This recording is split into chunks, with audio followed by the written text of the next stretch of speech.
Mr. Reese, you have 72 hours to remove the unauthorized canopy structure, or face daily fines of 150. Rowena Hallgrive, president of the Falmere Ridge Property Covenant Board, didn't even wait for me to speak. She shoved the violation notice against my chest, smug in her certainty. Ione was watching from the window, pale under the oxygen shade her mother built. I tilted my head. "You sure you want to put that in writing?" I said quietly. "Because that canopy design is registered with state medical equipment exception codes. And your seal here, it's 3 years out of date. Oh, we're doing this again? Then let's do it properly." If you're into HOA revenge stories with real consequences, subscribe right now. Because this one ends with a SWAT breach you won't believe. My name's Calder Reese. I keep quiet around the neighborhood, don't show up to the board meetings, don't post in the Facebook group. I'm the guy who waves once, then disappears. But I'm also the former lead breach technician for the Northern Nevada Emergency Response Unit. I helped train half the people now assigned to tactical entry across 3 counties. And the girl inside that canopy? She's the only reason I got out alive. That medical tent isn't an eyesore. It isn't clutter. It isn't against code. It's the only thing shielding my daughter's lungs from the allergens that nearly killed her last spring. She was 6 weeks post-viral when her immune system collapsed. 2 ambulance rides, 42 oxygen dips. A mother who never came home from the hospital.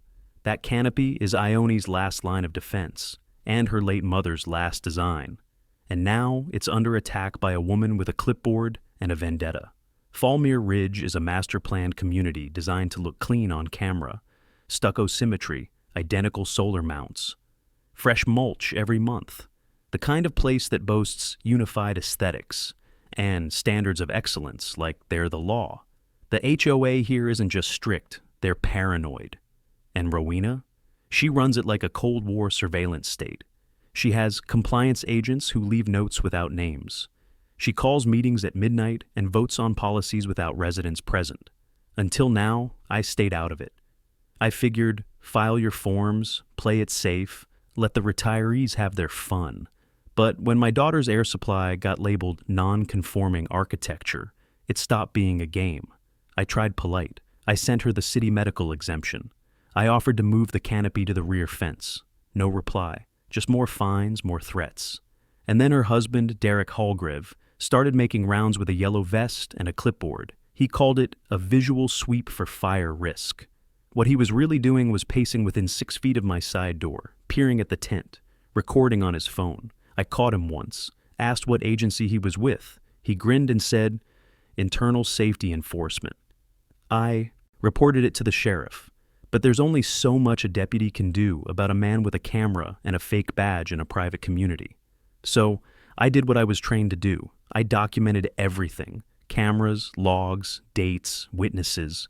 My home security system feeds into a private server, double encrypted, one backup at home, one in cloud storage tied to a dead drop. The motion triggers are calibrated tighter than the unit standards require.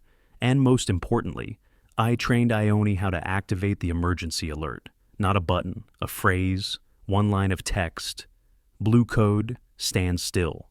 That was the system I built after Rowena's second notice, and it saved her life. But back to this moment, me on the porch, violation notice in hand, Rowena glaring like I just kicked her petunias. "You think your old credentials make you special?" she sneered. "You don't get to rewrite the rules." I didn't respond. I just held her gaze long enough for her hand to twitch. Behind her, Derek was leaning against their SUV, arms crossed, watching my daughter's window. I stepped forward just enough for him to see me look at him, not react, just look. And that was when I knew this wasn't about aesthetics. It wasn't about property values. It wasn't even about control. It was about surveillance, intimidation, and something deeper I hadn't yet seen. "Where are you watching from?" Because trust me, it gets worse before it gets better. Rowena didn't leave the porch until she'd taken a long, slow look at the canopy again, like she was memorizing it for later. When she finally turned away, Derek followed her with that same silent swagger, the kind that always meant he thought he had the upper hand. I locked the door behind them, but the knot in my chest didn't ease. Nothing felt settled. It felt like the opening move in something bigger, something they had already been planning. I needed air. Real air, not the recycled, filtered ventilation inside the house. So I grabbed my jacket and walked out toward the Fallmere Ridge Trail Loop.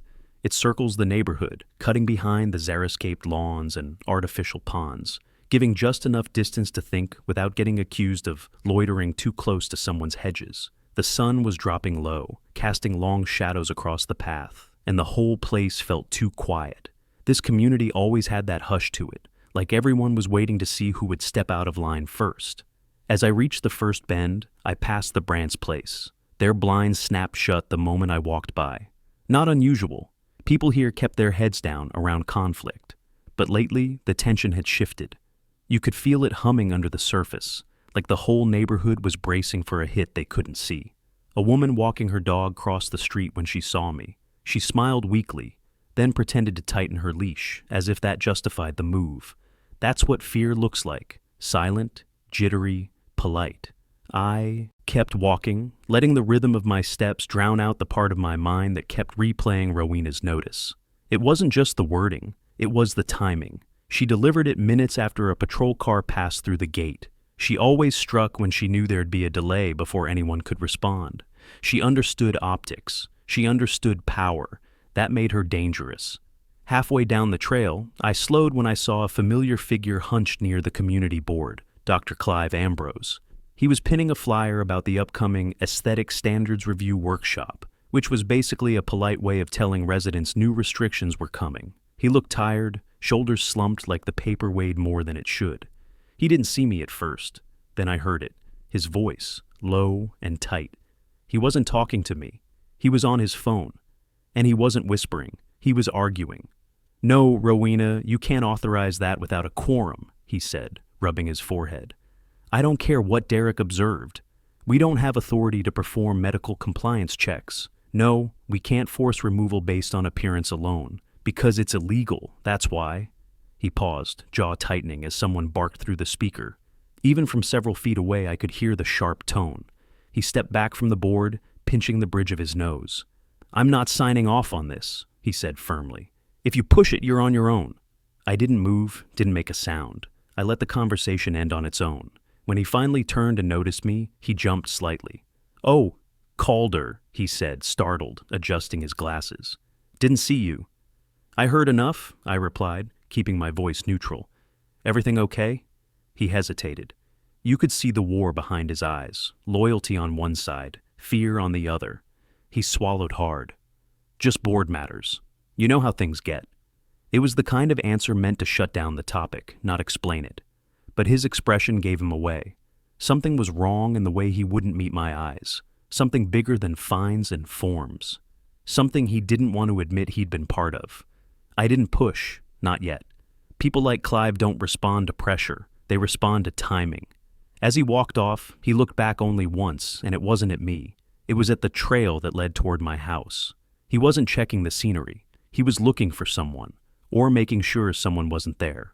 I resumed walking, the cool desert breeze brushing against my face. The silence along the trail felt heavier now, charged with something new. Not just hostility, not just intimidation. There was fear coming from inside the HOA itself. And fear like that never starts without cause. By the time I finished the loop and reached my street again, I knew the truth. This wasn't a simple enforcement dispute. It wasn't a clash of personalities. Fallmere Ridge was hiding something behind its clean sidewalks and quiet doors. And whatever Rowena was trying to force through, she didn't want anyone questioning it. The worst part? Derek had been watching my house long before today's notice.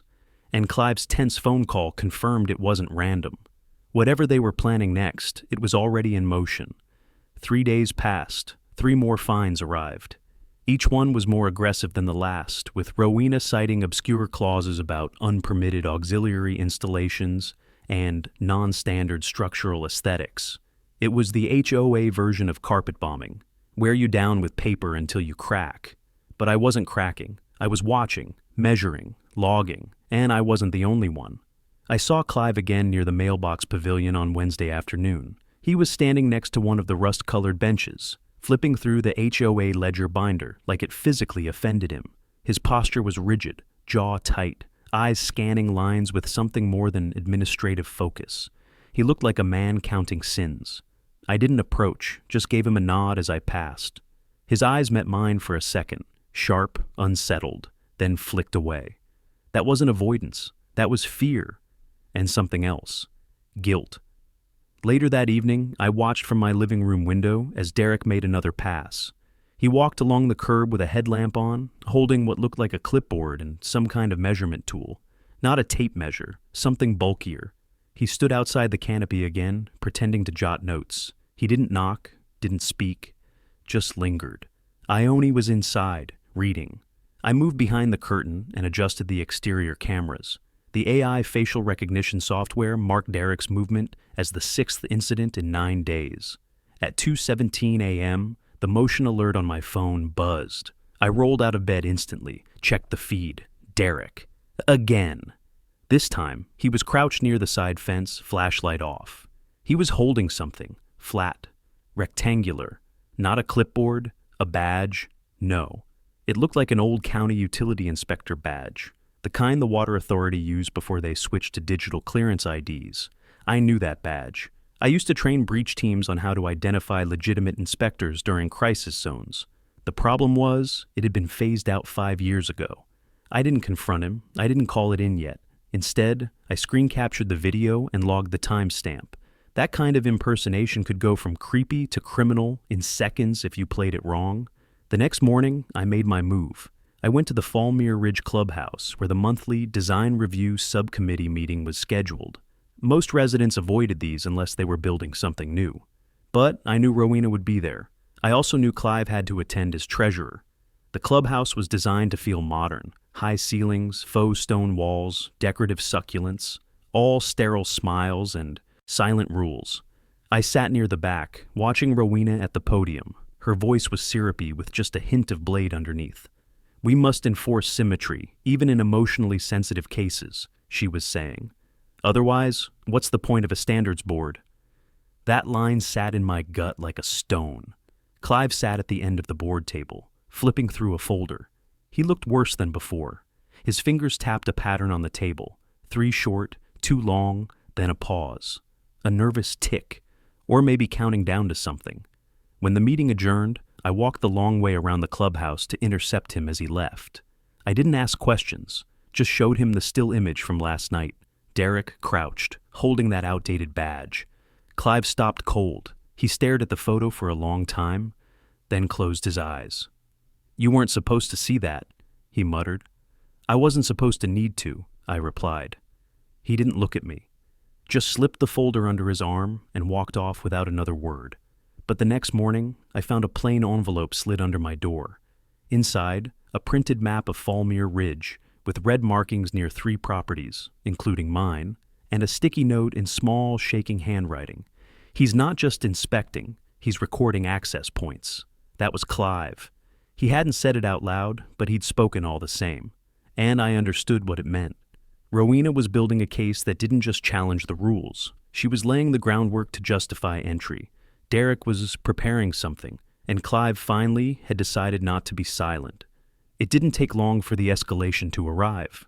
2 days after the envelope slid under my door, a new letter was taped directly over the canopy's entry flap. Not in the mailbox, not handed to me.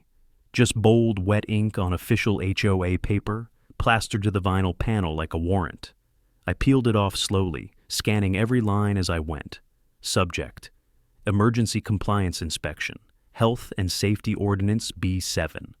Access to auxiliary structures required within 24 hours. Non-compliance may result in board-approved entry. Board-approved entry. That wasn't just overreach. That was a threat. And this time, the notice wasn't signed by Rowena. It was signed by D. Holgrave, HOA Safety Liaison.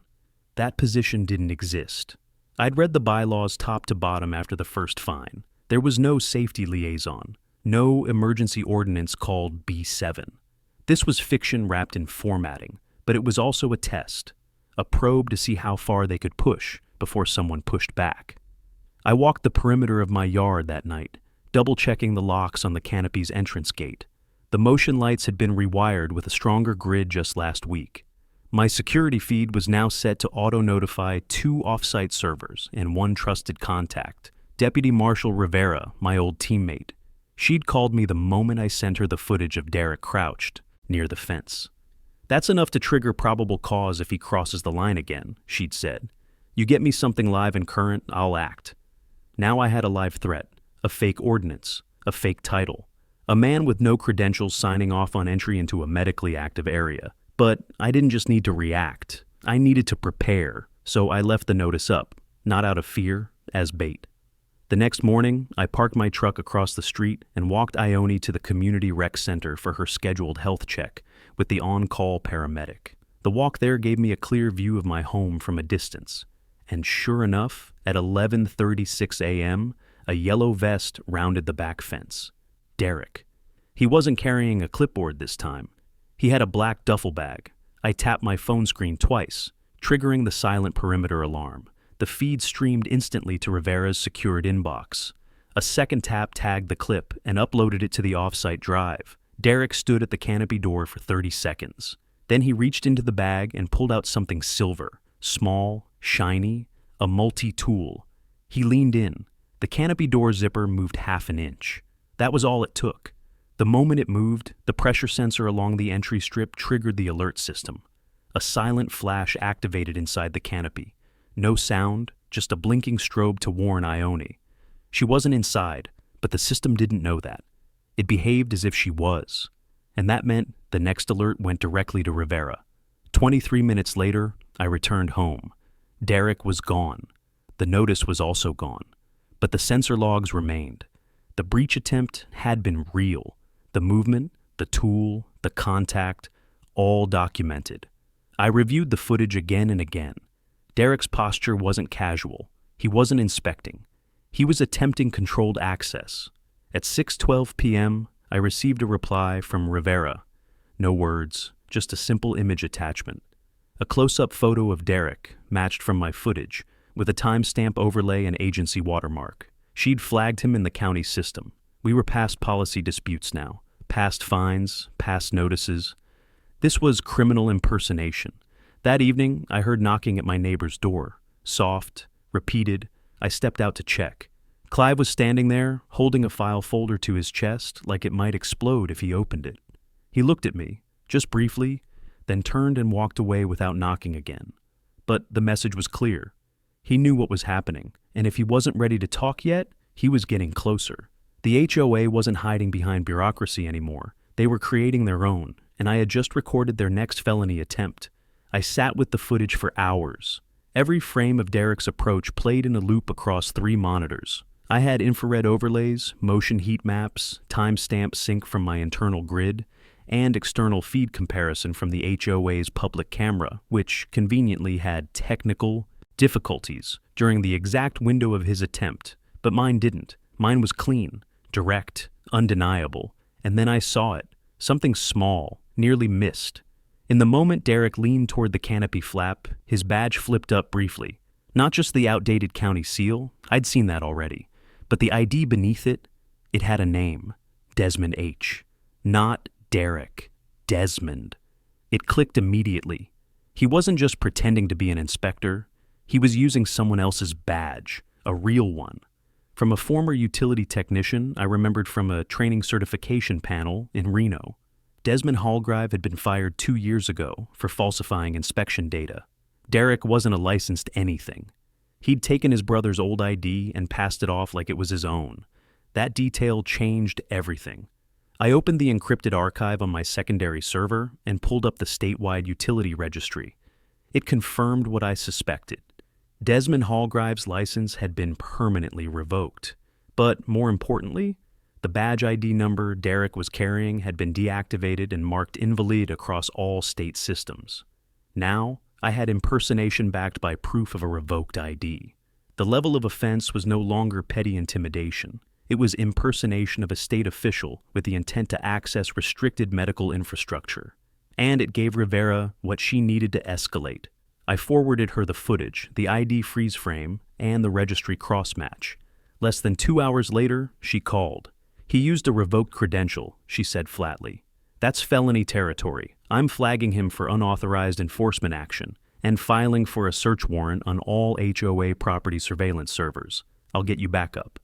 That was the first breath I'd taken all day. But before I could stand, There was a soft knock on the front door. Not urgent, not loud, a careful rhythm. I opened it to find Clive standing there in a windbreaker, holding a leather-bound folder and looking like he hadn't slept since the HOA was formed. "Can we talk?" he asked. I stepped aside without a word. He moved like someone carrying something radioactive. He didn't sit, just stood near the window, watching the canopy sway slightly in the breeze. "I'm not proud of the things I've signed off on," he said finally, "but I never signed this." I stayed silent. He opened the folder and laid out 3 memos across my kitchen table. Each was stamped with the Falmere Ridge Board seal. Each bore Rowena's signature, and each referenced an internal emergency safety resolution involving the right to inspect non-conforming structures without prior notice. None of these were voted on. I knew that already. But what chilled me was the last page, a communication log between Rowena and Derek. "Assess property 17 perimeter again," it read. "Locate rear access point, map visibility blind spots." Clive tapped that line. He didn't write this as a concerned resident. He wrote it like a breacher. I looked up at him. "Why are you showing me this now?" He flinched. "Because I saw the footage," he said, "and because I found something else." He reached into his coat and pulled out a printed image, black and white, slightly grainy. A security still from the HOA boardroom. Derek and Rowena sitting side by side, pointing at a large monitor. On it was an overhead shot of my backyard. The resolution was high, higher than anything public cameras could have provided. "They used the maintenance drone," Clive said. "The one meant to inspect roof leaks. They rewrote its path. That wasn't just invasive, that was illegal. Surveillance of private medical infrastructure without a warrant, conducted by a non-governmental body using repurposed tech." "I didn't know they were going that far," Clive said. "But I know now." I closed the folder slowly. This was the piece Rivera needed. Drone use, identity impersonation, internal memos confirming intent. Clive had just handed me the breach blueprint, and without saying it out loud, he'd chosen a side. I uploaded every file Clive gave me to Rivera's secured intake channel. The drone surveillance confirmation shifted everything. That kind of overreach wasn't just unethical. It bypassed constitutional boundaries. A homeowner's backyard, especially one housing medical recovery equipment, wasn't public domain. The HOA didn't just violate privacy, they rewrote the rules to justify it. That night, I kept the lights off in the living room. Not because I was hiding, because I was watching. The motion sensor grid was active, perimeter alerts on a hair trigger. I had one monitor on the canopy feed, another on the front and side angles, and the last one looping the hallway camera just inside the entry. And then I heard it. 2 soft taps against glass. Not the door. The back window. I moved quickly, silently, staying low. The security overlay showed no breach yet, but I knew better than to trust software over instinct. I pulled up the back cam angle, no one visible. Then I rewound 4 seconds. There he was, Derek. Not approaching from the front gate, but cutting through the gap behind the Torrals property line. He ducked past the communal hedges and reappeared at the edge of my fence, this time without the yellow vest. No clipboard, just black clothes, gloved hands, and what looked like a small, hard case under one arm. He didn't knock, he scanned. That was the moment the grid pinged. Section D4 perimeter, back right corner. He was testing for blind spots again. I tagged the footage. Rivera was on alert. She'd already coordinated with local precinct dispatch to keep a cruiser in the area. If he breached past the defined boundary, response time would be under 7 minutes. But that wasn't good enough for me. Not with Ione asleep 20 feet away. I stepped out the side door with the tactical flashlight already drawn. Beam off, hand steady. Footsteps measured. By the time I rounded the rear gate, Derek was already inside the perimeter. He froze mid-step when the motion-triggered red LED blinked once across the canopy entrance. The warning system had activated. I spoke before he could run. "You're trespassing on recorded property. I suggest you stay exactly where you are." He turned, eyes wide, but not scared, confident, arrogant, like this was still just a game. "I have authorization," he said calmly, patting his jacket. "Safety protocols. You'll want to step back, sir." I nearly laughed. "Sir? Your badge is expired. The ID number you're carrying was deactivated 2 years ago, under your brother's name," I said, leveling my voice flat and controlled. "And this property is under active legal monitoring." His expression cracked, just for a second. "You want to keep pretending this is official?" I asked, nodding toward the security post mounted to the fence. "That's a county-registered sensor. Your image is already locked to a county server. You're done." Derek took a slow step back, hand tightening around the hard case. I took one step forward. "Drop the case." He hesitated.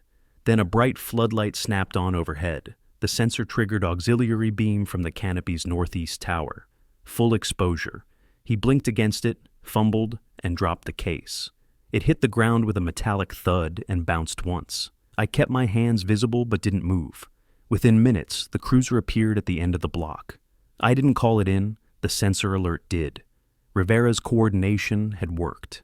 Deputy Harlan stepped out of the car, hand already near his holster. Derek raised both hands slowly. "Inspection protocol," he muttered again. Harlan wasn't impressed. He cuffed him on the spot and secured the hard case. "I hope that isn't what I think it is," he muttered. It was worse. Inside the case, 2 camera lenses, thermal scanning gear, a voice recorder, and a printed map with 3 properties marked in red ink, mine included. This wasn't about enforcement, it was reconnaissance. Back inside, I locked the door behind me and checked the monitor. Ione was still asleep, completely unaware that the man claiming to protect the neighborhood had nearly made it inside her sanctuary again. But this time, the line had been crossed in front of law enforcement, and Rivera now had every tool she needed to bring this entire HOA to its knees.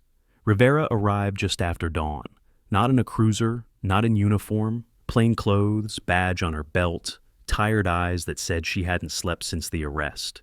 She didn't knock, just walked up my driveway with that look she always had when something big was about to shift. "You ready to burn this thing down?" she asked. I let her in. The evidence was already compiled. Derek's recorded approach, his claim of inspection protocol. The revoked utility badge, still, laminated, still active enough to fool a casual glance. The hard case and its contents, especially the thermal lens and audio recorder, had been inventoried and logged by Deputy Harlan. But Rivera was here for something else. She laid a single sheet of paper on my kitchen table. It was an internal memo from the Falmere Ridge HOA system, time-stamped just 2 days prior. To Safety Liaison, D. Hallgrive. Subject, secondary objective, data retrieval from Lot 17. Ensure recording devices are located. If discovered, assume internal breach risk, disable and extract as necessary. I read the line twice. "You get this from a warrant?" I asked. Rivera nodded. "We pulled it off the HOA's internal messaging server after the drone confirmation. Clive's documents gave us probable cause. Board communications aren't protected once they cross into coordinated surveillance." She handed me another file, sealed, heavy. A formal affidavit for the seizure of all surveillance logs, inspection memos, and aerial drone flight paths from the HOA server repository. "Clive confirmed the servers are in the maintenance crawl beneath the clubhouse," she added. "He also just filed a formal resignation." That was the moment I knew the tide had turned. Clive hadn't just defected. He'd detonated the board from the inside. Rivera flipped open her phone and showed me a short video clip. Rowena, recorded during a late-night board call, visibly agitated. "You need to find that footage," she was saying. "If it goes public, we lose all control." She wasn't talking about Derek's visit. She was talking about everything leading up to it. The memos, the drone feed, the surveillance attempts, the fabricated inspections. Rowena knew what was coming, and she was already trying to bury it. Rivera closed the file. "Here's where it gets tricky," she said. "The HOA bylaws allow for emergency spending and privacy overrides in case of structural threats. But you're not a structural threat, Calder. You're a liability, because your footage is proof of coordinated misconduct." I nodded once. "I've got one more for you," I said, reaching for the flash drive Clive had left in the envelope the night before. Rivera plugged it in and sat down to watch. It was a screen recording from the HOA admin portal, a login sequence, an inbox. 32 messages between Rowena and Derek. Not just about my property, but 3 others. One of them had complained about Derek approaching their teenage son after curfew. Another had asked why the new safety patrol was knocking on doors past 9 p.m. Each message ended the same way, a one-word tag in the internal system. Escalate. When the video ended, Rivera leaned back, arms crossed. We're charging her under state statute for coordinated privacy invasion, unlawful impersonation through a third party, and negligent endangerment of a minor. Her eyes flicked toward the window. She doesn't know yet. That comes tomorrow. And Derek? Already transferred. He'll be processed under impersonation of a public safety officer, intent to surveil, and attempted unlawful entry. Felonies, Calder. No HOA clause in the world overrides that. I exhaled slowly. Not relief. Just the first breath without weight on my chest in weeks. Rivera stood. We'll hit the servers by nightfall. I've got a tech team pulling everything before Rowena can wipe it. She paused at the door, then turned back. You understand this doesn't just end her board seat. This ends the board. I looked at the canopy swaying softly in the breeze. I know. Rivera left without another word. The silence afterward wasn't empty. It was purposeful. A moment held in the pause before collapse. Rowena had tried to create her own law, her own authority. And now, everything she built was about to be logged, subpoenaed, and stripped bare under real law. The moment Rivera left, I knew what had to happen next. I couldn't rely on the legal system alone. I'd worked too many cases where paper trails vanished, servers failed, or testimony bent under pressure. I trusted Rivera, but I didn't trust time. And Falmere Ridge had already proven one thing. If Rowena had 30 minutes, she could rewrite reality. So, I made a plan. Step 1, fortify the evidence. Every file Clive had passed to me, every image, recording, drone path, internal memo, got backed up to 3 different encrypted cloud drives, each tied to an alias I'd created back when I used to ghost digital assets for domestic counter-surveillance simulations. Then I compiled the folder into a time-locked package, a self-executing archive that would email the entire data set to 3 local news desks and 1 federal ombudsman, if it wasn't manually delayed every 48 hours. Insurance. Step 2.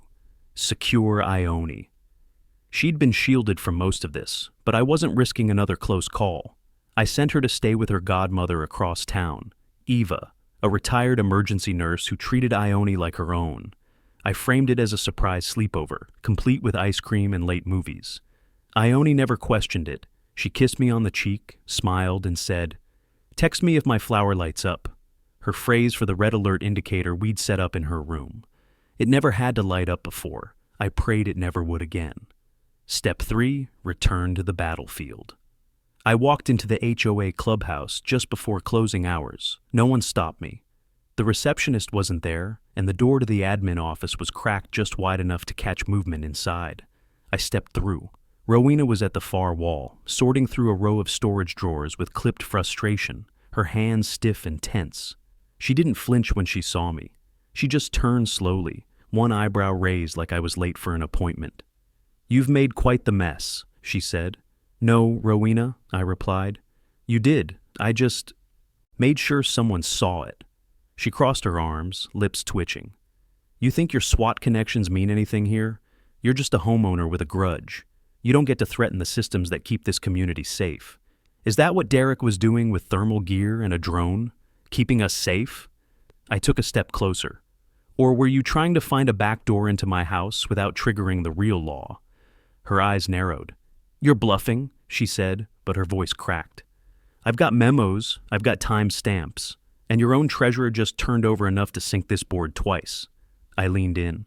"But what really matters, your authorization log on the inspection drone. You rerouted it from a maintenance sweep to a private surveillance scan, on a minor's medical zone." She stiffened. "You can't prove intent." "You used the word retrieve, Rowena," I said. "You told Derek to disable and extract, not inspect, not evaluate, retrieve. That's not oversight, that's burglary." The pause that followed was long, measured. She looked at the drawer still half open behind her, then back at me. "You're not here to talk," she said flatly. "No," I replied. "I'm here to give you one last chance to resign before the county does it for you." Her jaw clenched. "Clive betrayed me," she muttered. "Spineless coward." "No," I said. "He saw what was coming and chose not to drown with you." I turned to leave. As I reached the door, I looked back once more. By the way, I added, the servers under this office? You might want to say goodbye. They'll be under county control by midnight. Rowena didn't respond. She just stood there, a woman realizing her empire had already been tagged, zipped, and marked for deletion. Back home, I checked the feeds. Still quiet, still whole. But I knew the real storm would begin when those subpoenas were executed, and I was ready. By morning, the silence had shifted. It wasn't just the absence of Rowena's patrols or Derek's footsteps. It was the sound of something unraveling. Quiet doors closing, blinds drawn early, whispers traded over hedges. Fallmere Ridge had always been ruled by performance. Pristine lawns, curated smiles, silence in exchange for the illusion of order. But now that illusion was cracking. I spent the early hours consolidating witness statements. 3 residents had reached out to me through encrypted messages, people I'd never spoken to before. They'd seen Derek on their properties too, walking their fence lines, shining lights into their windows under the pretense of external compliance checks. One even had doorbell footage showing him pressing the screen of a handheld scanner against their gas meter. There was no HOA policy for that. There never had been. I compiled everything into a running incident log and labeled each with time codes, location, and statement backups. I sent a copy to Rivera, then another to the county investigator handling the digital seizure. I wasn't waiting for someone to tell me what was useful. I'd lived too long in a world where waiting meant something went missing. Then I made one final move. I walked door to door, not to argue, not to warn, just to ask one question. Do you want to be free of them? Some looked confused, others hesitant, but a few nodded. One elderly couple even pulled out a file labeled Board Incidents and handed me a flash drive. Inside, over 24 photos of Derek entering side gates, peering into mailboxes, marking notepads, all time-stamped, all within the last 6 months. Every piece of data told the same story. This wasn't oversight. It was targeting, mapping, control disguised as maintenance. By the time the sun was overhead, I had enough first-hand evidence to justify a full community intervention. Not just the county's, ours. I called Clive. He didn't answer. But 10 minutes later, he appeared at my door. No folder, no briefcase, just a worn notebook in his hands and the look of someone ready to finish what he started. I've scheduled a special session of the board, he said. 2 hours at the clubhouse. Will Rowena be there? She won't have a choice. And the rest? They've started to fold. A few just want their names cleared. He handed me the notebook. Inside were notes from 3 private meetings Clive had attended, board members questioning Derek's authority, asking why resolutions were passed without votes, noting discrepancies in meeting minutes. Some had even asked for audits, requests that never made it to the residents. She buried it all, he said quietly. Even rewrote the logs. This is enough, I said. No, Clive replied, shaking his head. It's not, but it's a start.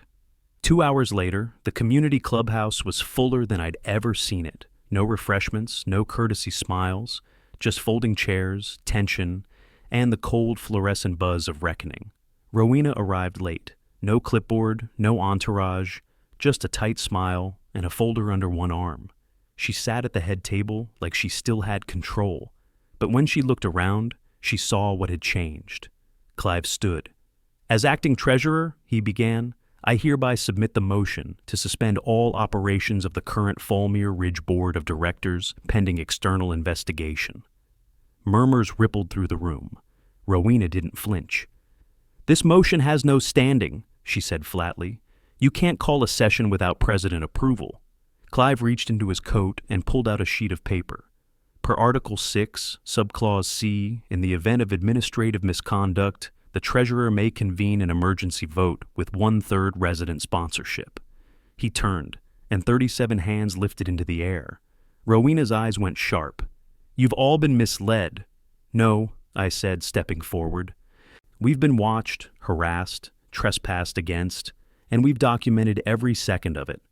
I placed Derek's revoked badge on the table, followed by the surveillance map, then the drone memo, then a still frame of Derek in my yard at 2:17 a.m., and finally the flash drive from the HOA servers.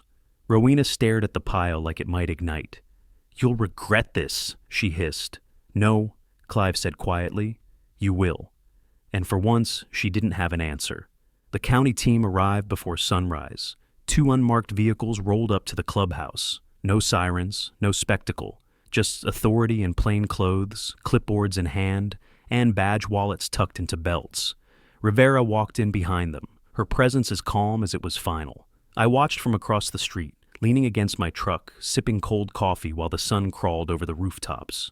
I didn't need to follow them in. My part had already been played. Still, I walked over when they entered the server crawlspace. The maintenance door had always been locked. A keypad protected it, with a code known only to the board. Rivera tapped a warrant against the wall before nodding at her tech lead. The man stepped forward, removed the panel, and connected a mobile interface. 30 seconds later, the lock clicked. "Unlocked with a default code," he muttered. "No secondary encryption." "Because she never thought anyone would question her," Rivera replied. Inside was a rack of hard drives, outdated but functional. Each was labeled with a year, though 2 had blank tags, newer, probably hidden from audit. The techs disconnected each one, logging serial numbers, creating clones on site. No one touched anything without gloves. Every movement was logged, mirrored, and backed up before it left the room. By mid-morning, Rivera had enough to move forward. Rowena was placed under temporary administrative restriction, barred from contacting board members or residents until the investigation concluded. Her access to HOA systems was revoked. The security key fob on her Lexus was deactivated. Her nameplate at the clubhouse pulled from the door with a quiet pop. But what struck me most wasn't the paperwork or the process. It was the absence of fight. She didn't protest, didn't scream, just watched it unfold with a blank, glassy expression, like her world was a tablecloth slowly pulled from beneath her china set. That afternoon, I met Clive near the garden pavilion, the same place I'd first overheard his argument with Rowena. He was already there, holding a tablet with an open spreadsheet, resident complaints logged over the past 8 months, hidden fields, marked as non-actionable by Rowena herself. "You were never the only one," he said, flipping the screen toward me. "But you were the one who fought back." "I just didn't let them rewrite the story," I said. He nodded slowly. "I'm going to move. After this is done. It's not just the board. It's what I became under it." "You became the one who stood up," I said. "That matters more." He didn't smile, but his shoulders dropped like something had finally let go. That night, a new sign appeared at the clubhouse. Fallmere Ridge Residents Association. Interim Oversight Panel. Below it were 5 names, none of them Rowena's, none of them Derek's. Clive's name was at the bottom, with a footnote, temporary advisor, non-voting. The board wasn't gone, but it was broken, rebuilt into something that might one day resemble accountability. Back at home, I sat under the canopy with Ione. She was reading, the filtered sunlight soft against her face, the oxygen unit humming quietly beside her. She looked up from her book. "Are the bad people gone?" I hesitated. "They won't come here again," I said. She nodded, satisfied, and went back to her page. I looked around the yard. The grass had grown longer than usual. The side gate still bore the faint scrape where Derek had pushed too hard one night. But the air was quiet. Whole. Ours again. Inside, I checked the security logs. No movement outside perimeter. No flagged faces. The alert system was set to passive. For the first time in weeks, I wasn't waiting to be hunted. I was just home. The footage of Derek's final attempt had been downloaded more times than I could count. Not by media outlets, Rivera had kept it internal, but by residents, neighbors who needed to see the truth for themselves. Proof that the monster wasn't a stranger. He was the man who knocked with a smile and said it was just a check. They all knew better now. Fallmere Ridge would never go back to what it was. And that was the point. Some systems aren't broken, they're rigged. And sometimes the only way to fix them is to expose the blueprint they tried to bury. The hearing was held inside the county's municipal review chamber, a long, echo-prone room lined with sand-colored stone and thick glass partitions. It wasn't a courtroom, not officially, but the gravity in the room made it feel like one. Every seat was full.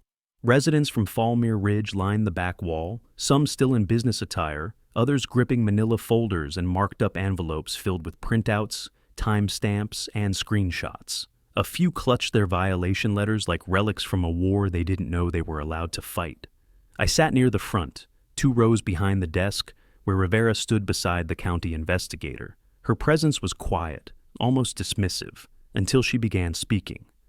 In the matter of HOA overreach and impersonation of a public official, she started, voice steady but razor sharp, we are submitting digital evidence gathered from private surveillance systems, internal server files seized under warrant, and direct eyewitness accounts.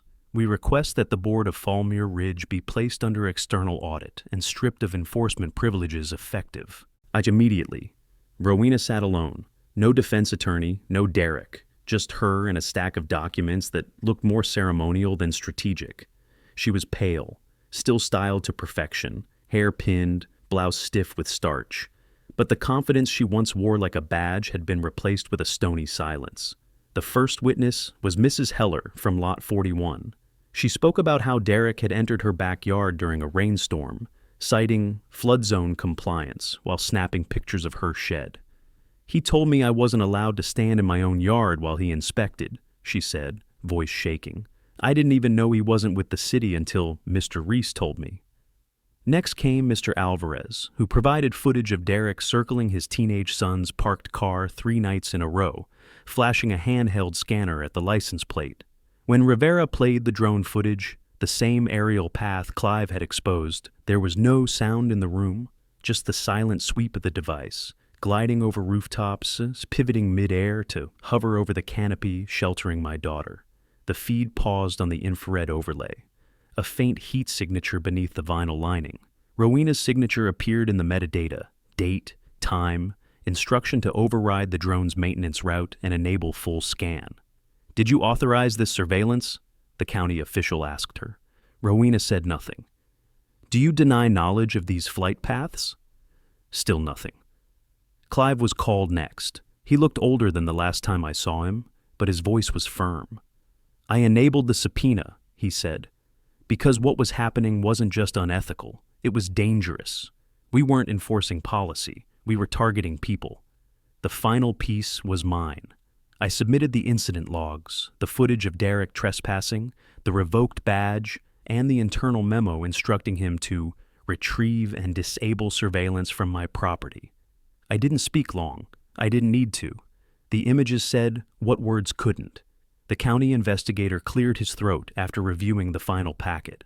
We find the actions of the Falmere Ridge Board to be in violation of multiple residential privacy statutes, including unauthorized drone surveillance, impersonation of a municipal officer through a revoked credential, and coordination of illegal search attempts on private property. He turned toward Rowena. Effective immediately, you are removed from your position as board president. You are barred from holding any HOA enforcement role in the state. Pending further review, the board will be placed under a transitional oversight panel and subjected to quarterly audits. Still, Rowena didn't move. She simply stared ahead, expression locked in something between defiance and disbelief, like her entire reality had misfired and no one handed her the script. As the chamber began to clear, Rivera walked past me and gave a single nod. It was done. Outside, the sky was thick, with clouds. No rain, just that heavy, expectant silence that comes after something breaks and the pieces settle into new shapes. Residents passed each other without the usual sidelong glances. People who hadn't spoken in months were exchanging numbers, offering thanks, asking how they could help going forward. Falmere Ridge had changed, not because someone stood at the podium, because someone stood at the door and said, "Enough." The neighborhood looked different after the hearing. The tension that used to hang between houses had lifted, replaced by something quieter, something almost fragile. The fences that once divided us now looked like boundaries we could finally breathe behind. The HOA patrol car was gone, its nightly rounds replaced with kids riding bikes and neighbors walking dogs without looking over their shoulders. Falmere Ridge wasn't healed yet, but it was waking up. I spent the first morning of our new calm sitting under the canopy with Ione. She was tracing her fingers along the vinyl seams, humming the same lullaby her mother used to sing to her before the oxygen tank became part of our lives. The air smelled faintly of dust and sun-warmed plastic. For the first time in months, I wasn't waiting for the crunch of footsteps on gravel. "You look tired," she said, watching me. I'm just still catching up, I replied. She nodded thoughtfully. Mom would have liked this. She meant the peace, not the tent. Her mother used to say safety wasn't the absence of threat. It was the presence of control. I finally understood what that meant. After everything, we hadn't just reclaimed our home. We'd taken back control from people who thought power meant ownership. Later that afternoon, Rivera stopped by. No badge this time. Just jeans, a coffee in one hand, and exhaustion disguised as ease. She stood near the canopy, smiling faintly at the hum of the oxygen compressor. "She's tougher than both of us," Rivera said. "She always was," I replied. Rivera crouched down to inspect the base of the canopy. "You know, you could file civil damages. The county would back you." "I don't want their money," I said. "I just want my daughter to grow up somewhere that doesn't feel like a controlled zone." Rivera straightened, eyes soft. "You got that now." "Maybe," I said, glancing toward the street. "But it shouldn't take a badge or a breach to remind people of their rights." She nodded, thoughtful. "Change usually starts when someone like you decides to stop waiting for permission." We talked a little longer about procedure, about next steps, about the pending charges. Derek was still awaiting trial. Rowena was negotiating plea terms. The HOA's insurance carrier had already withdrawn, and the oversight committee had frozen all enforcement actions until new elections could be held. Bureaucracy was slow, but inevitability wasn't. After Rivera left, I walked through the yard. The red warning light Ione once called her flower still blinked softly near the canopy door. I left it there as a reminder, not of fear, but of readiness. The lesson my career drilled into me had never changed. Safety isn't something you assume, it's something you maintain. As the evening stretched, neighbors began to gather. Clive showed up carrying a small box. Inside were a handful of documents, the last remnants of the old board. He handed them to me. "Everything she built," he said. "You decide where it goes." I looked through the stack. Unsigned resolutions, private vote records, and a ledger of every fine ever issued under Rowena's presidency. Each number represented a piece of someone's peace of mind taken away. I walked to the metal burn barrel near the side of the yard, lit a match, and dropped the whole box in. Clive didn't stop me. He just watched the papers curl into ash. When the last flame died, I felt something close, like an invisible circuit completing itself. We weren't just ending a fight, we were ending a cycle. The next morning, Falmere Ridge felt lighter. Children were playing near the community pool again. A father I barely knew stopped me on the trail and said, "Thanks for standing up." I told him it wasn't me. It was all of us, finally deciding not to look away. Before heading home, I paused near the garden pavilion, the place where Clive first hesitated to speak. The air was warm, still, the kind of quiet that doesn't mean emptiness. It means peace. I took one last look toward the horizon and thought about how close we came to losing all of this to a signature, a fake title, a lie written in official ink. This time, the truth had a voice. If you've made it this far into my story, remember this. Power doesn't belong to the loudest person in the room. It belongs to the one who refuses to be silent. If you believe in stories where justice wins, not by luck, but by grit, stick around. There are more battles like this, and more people who need to hear that silence doesn't mean defeat. Subscribe so you don't miss the next fight that proves it.